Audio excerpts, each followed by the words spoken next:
Have you ever looked back on your life and realized that it kind of reads like a book with individual chapters? Well, that's what we're going to be talking about today in this episode of Travels with Delaney, the podcast.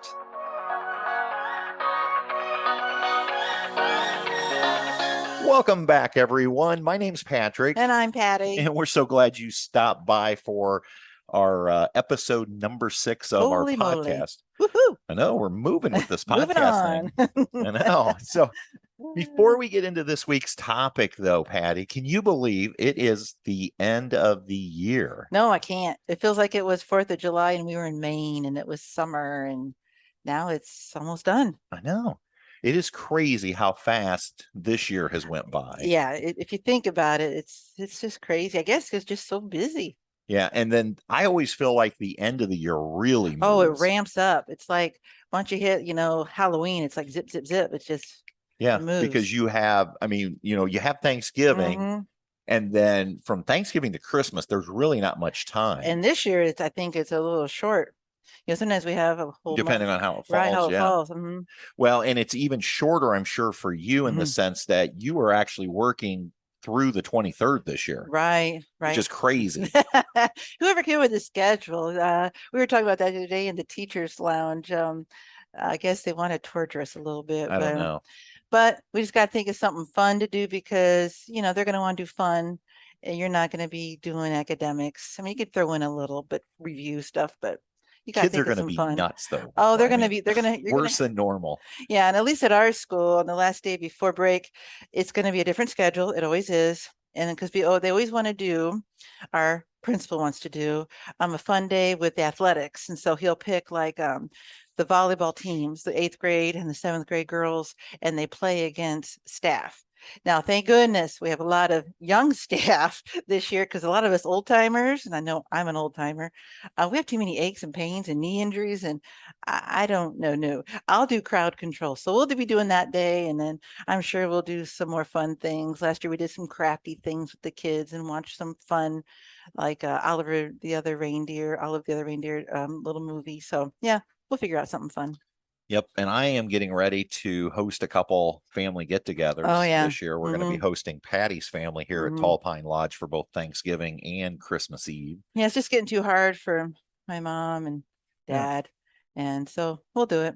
Which that brings me to this episode's This or That. So Patty, one of these days, I'm afraid she's going to jump in before I get to ask her, and she's going to ask me. But Patrick, but nope, I've already jumped in. So Patty, at Thanksgiving, if you can only have one of these, which one would you take? Cranberry salad. Now, was it your grandmother's cranberry salad? Sure, it can be my grandmother's cranberry salad or sweet potatoes, and it could be sweet potato casserole with the with the crunchies on top. So which would it be? A sweet potato casserole. I know with Patty I have to say sweet potato casserole because if it's the straight up sweet potatoes, it's a no. That's a no. But she does like when I do a sweet potato casserole and I put the brown sugar crumb topping.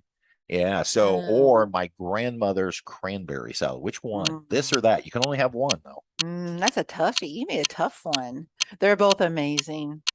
I'm going to have to go with your grandmother's cranberry salad. Ding, ding, ding, ding. That's the right answer. I love that stuff. That salad is amazing. It's amazing. And I think it gets better, like a lot of stuff, the next day and the day after. Yeah.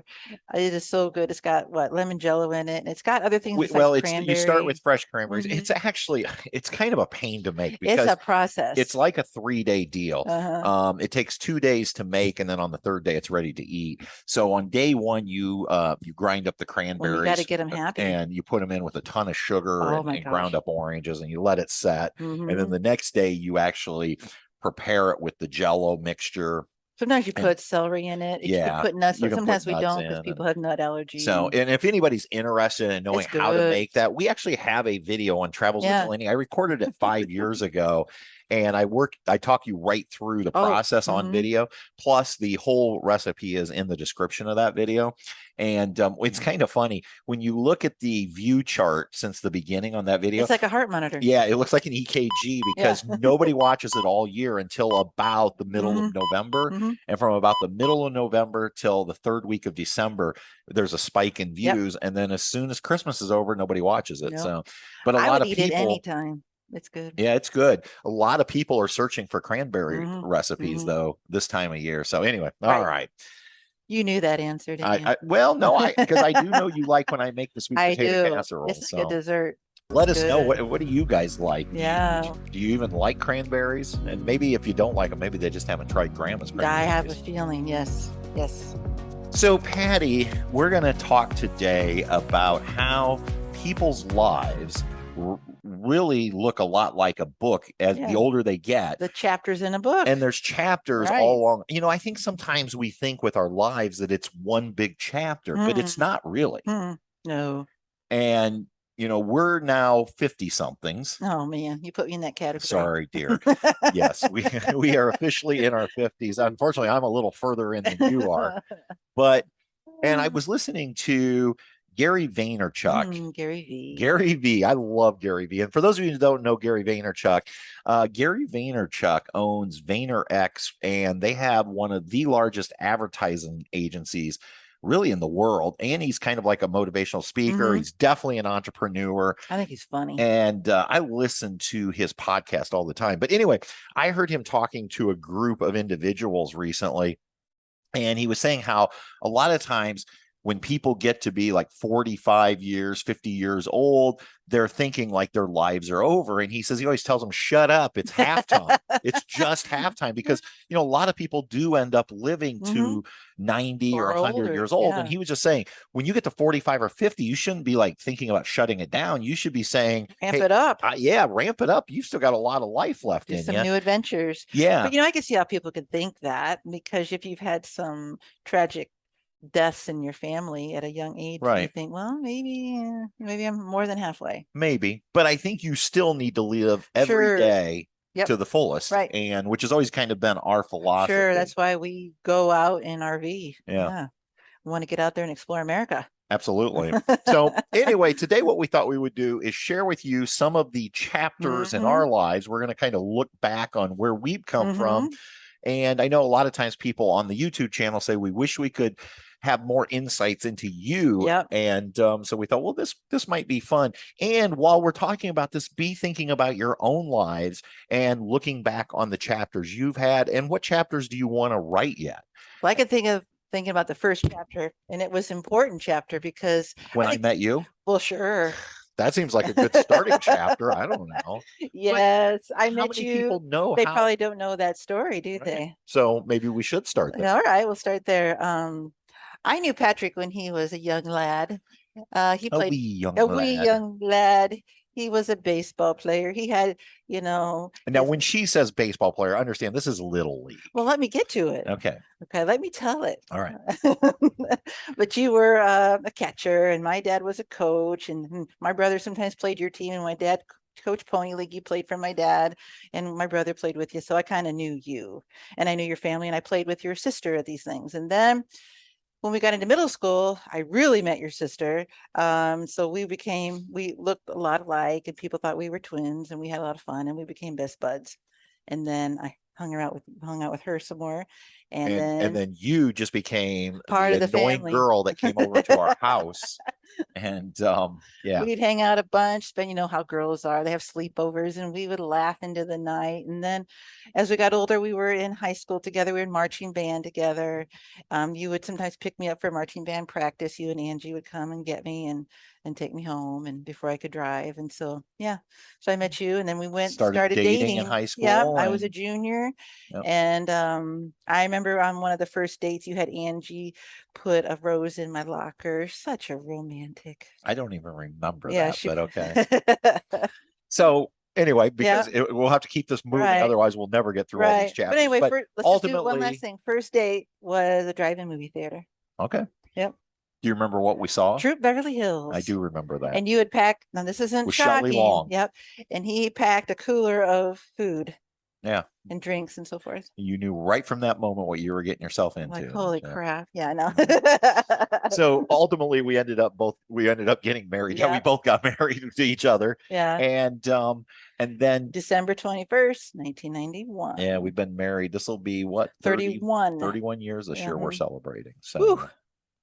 And so, but yeah, so we get married, and then I was in the hotel business. I right out of Purdue University and running hotels. But from a personal standpoint, we in 2000, so we got married in 91, and we'll jump forward to 2000. In 2000, we purchased we purchased Disney Vacation Club. Right. And this was, I remember this day because in 1999, I got my teaching job. And I remember we were vacationing because your family we were down there. I don't know. Did your mom and dad already have a timeshare yet? Or we bought ours first? No, we bought ours first. So we must have been staying somewhere else. So we had started a few years prior going to Florida at Christmas. And staying at other hotels. And that was always the challenge, was finding something that all of us, because at the time there was 6 of us. Right. And so it was just hard to find. And we're like, we ought to just get a timeshare so we have a place every year. So we went on some tours of different ones. And then the last one was Disney. Yep. And I remember we just loved it from the get-go. And the gentleman was like, you don't have to buy it now. We're like, nope. And I remember because we thought as we were balancing out our money that I'm like, well, my paycheck could pay for this. Yeah. I remember you saying that. You said, because I remember saying, I don't know, can we afford this? And you said, hey, I have a paycheck now and I can pay for this. Yeah. Yeah. And so we bought a timeshare, Disney Vacation Club timeshare. And we had that up until 2016, I believe, or 2017. I don't remember. It was either 16 or 17. Right. And during those early years, we used the heck out of Oh my gosh. And we got, you buy by points. So we got real crafty because at the time on the weekend, your points went up and we wanted to save our points. So we would move out of those timeshares, make them all move out, go to somewhere, another hotel, and then come back because we were trying to maximize our points. Yeah. Because we always wanted enough space for everybody to be comfy. So, yeah. And the thing is, most of you who know us from our YouTube channel, you think of us as RVers, which we are. Sure. And we have been for over 17 years now. Yeah. But the truth is, neither of us grew up camping as kids. I never went camping until I met you. Yeah. And that was later on when we decided. And I never went with my family. We weren't a camping family. I went in high school with one of my friends. His parents had an RV. We didn't even have a tent. And they let us use it. Or sleeping bags or anything. But yeah. So from about 2000 to, we bought our first RV in 2005. Right. And so, but we used the timeshare for a lot of years. Right. And we did not have puppies then for most of that. No, I don't remember. But we had Maddie. Well, 2005 is when, 2005. We had friends that would watch Maddie for us when we would go into the timeshare. But yeah. Yeah. So we kind of look at we have Disney our early years, getting married, getting settled, and then buying that timeshare was kind of a big deal. It was huge. I mean, it opened up a lot of cool memories, a lot of cool things we got to do. A lot of family memories. Yeah, lots of, because the family even got interested in, your mom and dad bought a refurbished one. And so we had extra points, their points and our points, so we could go even at spring break and not just Christmas. And just the kids, your sister's kids, grew up going to Disney every Christmas. And so one year we couldn't go, and they were like, "Oh, what's going on?" Well, we went. We just didn't go till after Christmas. They were not happy. And I remember, Alex and Sam were like, "Will Santa even know where to find us?" Most kids would be the opposite. They'd be like, "If we're not at home at Christmas, Santa will find." These kids, because they basically grew up at Disney for Christmas. Well, do you remember trying to, because you had your Santa gifts, we were trying to get all that stuff down there without the kids finding out anything. It was fun. Right. Good memories. Now, another thing that we did, I believe in 2000 and 2001, that is almost like another chapter within in a our life. is we were crazy young kids back then. I mean, I always thinking back, it's like, what the heck? I know. I tell people this all the time. Like, I would have, I don't know what I was thinking when we did this, but for those of you going, what are you talking about? So in 2000, we decided to basically pack up at the start of and June. Moved to Florida. We rented a short-term apartment in Orlando, Florida, rented furniture, loaded up what we needed, and we moved to Orlando for the summer. Right. With the intent of getting jobs at Disney. We didn't have jobs before we left. No, we rented an apartment. Yep. We just assumed Disney would hire us. And they did. Thank goodness they did. And so for 2 summers, we actually worked at Walt Disney World. Right. I can remember my boss at the time at school thinking, because when she found out I was going to work down there in the summer, she's like, "Are you quitting?" I'm like, "No, I'll be back." No, I'll be back. This is just for summer. And that was a blast. Our first summer was, I think it was out of the 2 summers, I enjoyed the first summer most. Right. Because things got a little weird the second summer. It was always my dream to work at Walt Disney World. Yeah. And I am so glad we did that. But like I said, looking back, now that, and this is the thing, isn't it interesting how our mentalities change the older we get? Well, we were just going. Yeah. There was no discussion. Just we're going. No, we were carefree. We're like, let's go. I just assumed that Disney would hire us. And again, we were fortunate they did. Right. Well, in that day, if you think about how many people were there to get jobs, it was crazy, because you go to casting and we just lined up with the rest and we got our in line, and then then they interviewed us. Luckily, they said they were going to do it together, right, since they knew we were a married couple. And then luckily they wanted to place us in the same location together, because they said we'd never see each other. And I remember the 3 locations. Do you remember where they were going to place us? One was Wide World of Sports doing parking. Yeah. And you're like, well, we could do that. Well, no, it was just Wide World of Sports was actually like in the stadium. We're gonna be like selling food. Well, you're like, we could do that at home. We have a minor league baseball team. The other was doing parking at somewhere. At the Magic Kingdom. Okay. And I was all for that, except I just couldn't imagine Patty in the summer on asphalt. Yeah, no. And then the last one was the winner. Key West. Yeah. And I knew if we didn't accept that one, we probably weren't going to get Well, and they offered that one because they saw that we had timeshare and we had been there and we knew of it and we knew all about it. And so, yeah. Right. And so, yeah. So, and the other thing that we didn't mention, again, here's another little chapter in our life. Right before that, we owned a mobile DJ business. We did. We were DJs. We did a lot of weddings. Yes, because we'd go to Florida, use the timeshare, go be crazy, come home and do a wedding on the weekend, and then go back down and use the timeshare. I think we had the DJ business for about 3 years, very successful. I mean, we literally just got burned out because it was every weekend.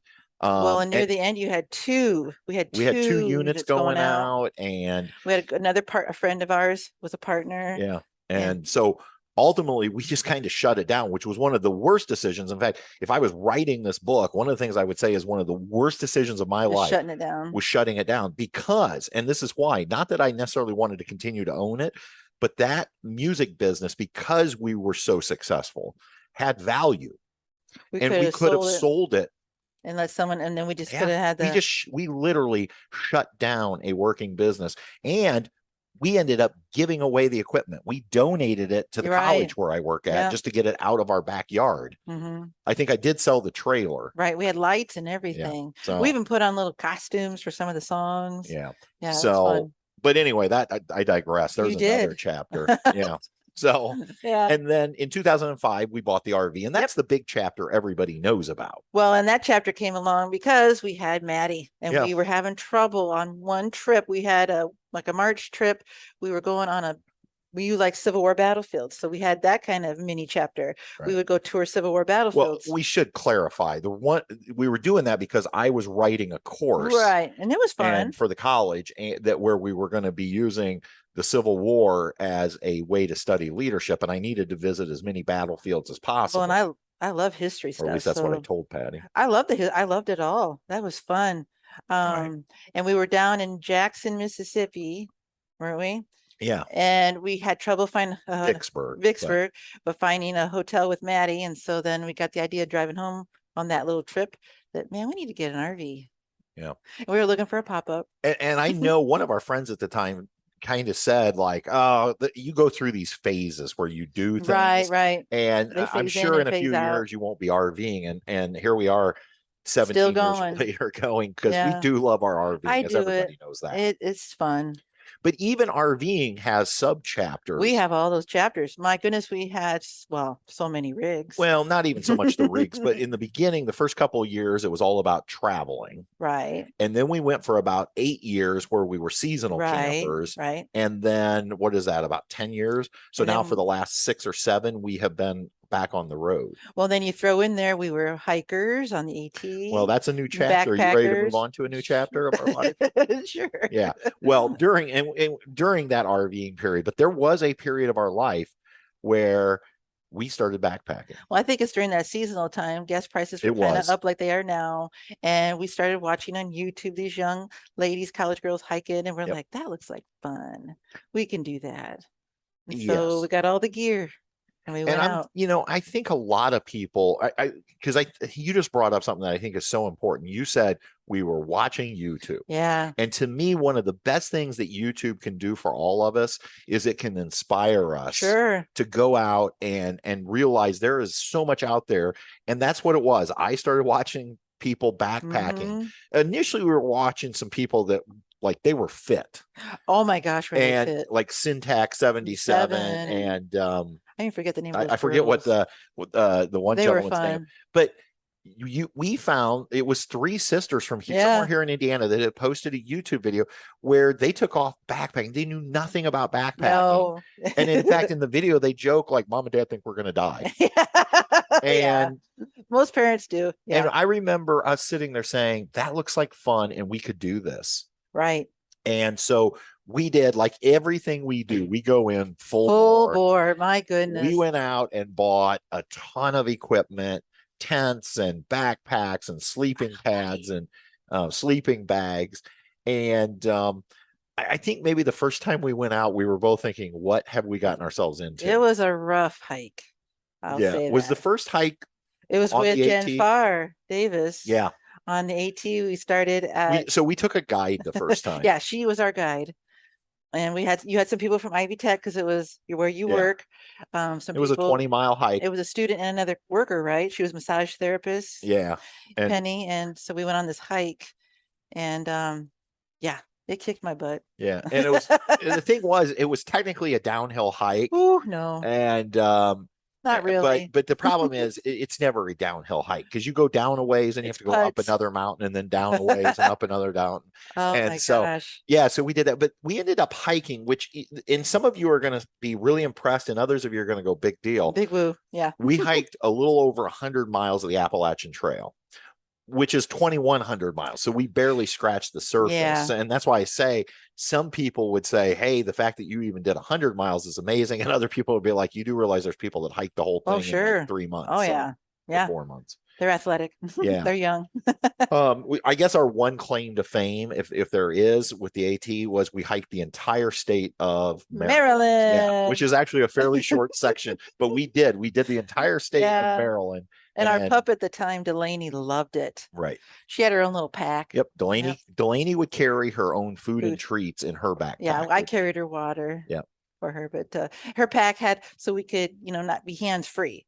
And we wanted her to be safe and have her pack. And it came in handy when she came down those big old boulders and she jumped in the middle of a boulder and landed in between. She got stuck between 2 boulders, which was kind of funny because her little paws were just going nuts, but she couldn't get unstuck. And I literally had to pick her up and move her. Oh, but she loved it. But that was her happy place. And, I think the thing that came out of the backpacking, and we'd done that for, I don't know, 4 or 5 years maybe, but we were watching YouTube. Yeah.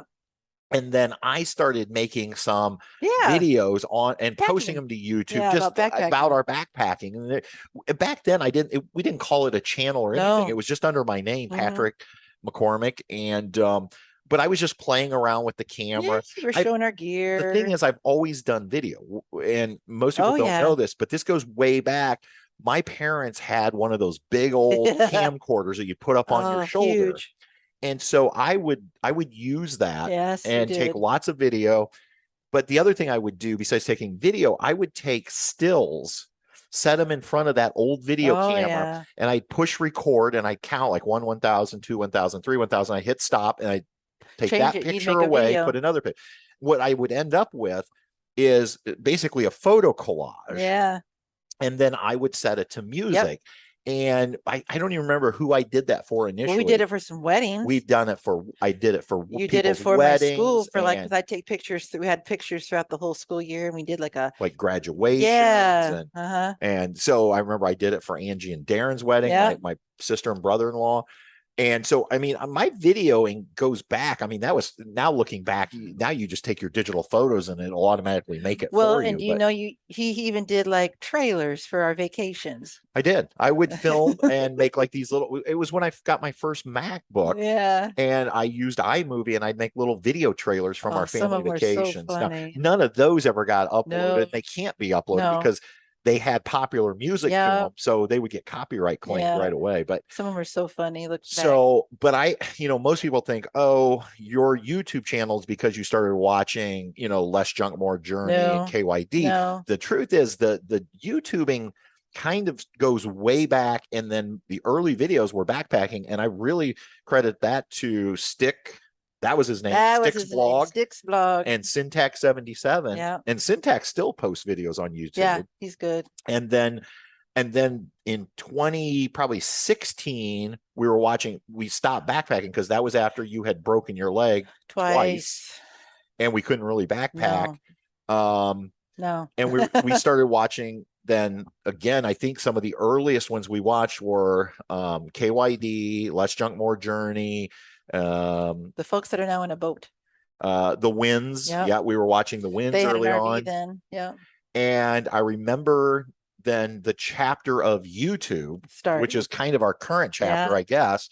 June of 2017, I decided we were headed out west. I said, Colorado. Maybe I'll make some, because I'd been making these backpacking videos. I said, maybe I'll make some RV videos. Well, and just we basically just wanted to have something for our family to watch. Right. And so, and that's where we're at. That's where it started. You know, how long does the YouTube chapter last? I don't know. I mean, based upon our history, it could go anywhere from a few years to, you know, Rving's been a 17-year chapter. Right. So yeah, I don't know. I don't think, here's what I do know. And if anybody who watches on YouTube is listening to this, they're not going to want to hear this. I think this chapter is getting closer to the end. I do. I think we're over half. I think we're past halfway point. I would say the YouTube chapter is starting to get closer. Right. And there's just so many factors in that. Now, I will say this, maybe there will be another chapter on YouTube, but it's not going to be Travels with Delaney. No, it's going to. The RV niche is oversaturated, and there's just so many factors in it. I mean, and again, I don't want anybody thinking like, oh, he's quitting. No. Is he telling us he's quitting YouTube? Not today. No, but I can see in the future and the thing is, we're now 5.5 years into this. Most good TV shows don't go would that long. Kill for, you know, Ted Lasso's going to make it 3 seasons. Yeah. There might be a reason why he does 3 seasons. Yeah. And so, yeah, I don't know. And so then that sets us up for the question to wrap this up is what will the next chapter be? I don't know. We're starting to think about, you know, semi-retirement, what we want to do there. You know, online coursework that we might be doing. Maybe I have a little YouTube channel. We're talking, Patty may be on YouTube. Yeah, and just me. So, I mean, yeah, but ultimately, I think the key is when you look back on your life, you should be able to look back and see these chapters. Well, the more you look, you see, okay, what instigated the next chapter? Right. Kind of what led you, kind of like when a kid writes a story, those transitions, what lead you to the next step? YouTube. I'm telling you, YouTube can inspire you because there is anything you want to see is out there on YouTube. I'm surprised I'm not a farmer right now. Well, I am too, because this there time for of a year, while. I tell harvest. you what, he's all watching harvest channels. Yep. Harvest. Larson Farms, Laura Farms, Millennial Farmer. I was watching them all, and but I love that. I think it's okay to dream and want something and go out and explore and try new things. And I mean, I don't want to think, you know, at 54 that this is, I want to be like Gary Vee and say, this is halftime. I'm probably a little past halftime, but I think I still got some good years left and I want to go out and try new things and explore. And absolutely. So, I think there's so many things that we aren't aware of. Absolutely. That are going to trigger our interests that we're going to be like, oh my gosh, this is cool. I totally just like agree. Disney was, this is cool. You know, and I've often thought about if I had to wrap my life up in, you know, like with a nice little package and bow. Yeah. I don't think I know for a fact I'm not great at anything, but I have experienced a lot of things. And you know what? I think I would rather be more rounded like my life has been, where we been mobile Dabbling. DJs, and we backpacked, and we've RV'd, and we've done timeshare travel, and we've done RV travel, and all these different things. And I've been a YouTuber. Then to maybe just have been really good at one thing, and then maybe because I was great at that one thing, it dominates your life, and you never get to get out and try new things. So. Right. Well, Patty, this has been a nice trip down memory lane. Oh my gosh, so many memories, like pictures in my head that pop up with the different topics. Yeah. It makes me wonder if anybody's even still listening. Yeah, like if they got bored. But yeah, again, hopefully, if nothing else, we've made people at least think about their own lives and maybe how blessed they are and what they've done. Because it's easy to sometimes be unhappy. What you haven't been able to do, but think about what you have done. Yeah, and realize too, there's more chapters to be written. Yeah. And you can go. That's what makes it fun. Absolutely. So, all right, everyone. As always, we have to say a huge thank you to our friend and producer, Jim. Jim makes all of this come together. Say He's hi the to one that your friend for us. He makes us sound good. Jim, if there's a way you could make us look good too, that would be awesome. But that's an awful lot to ask for poor Jim, right? That's a lot for poor Jim. That's right. All right. Until next time, everybody. We'll see you on down the road. Good night. Bye-bye. Travels with Delaney. We'll see you on down the road.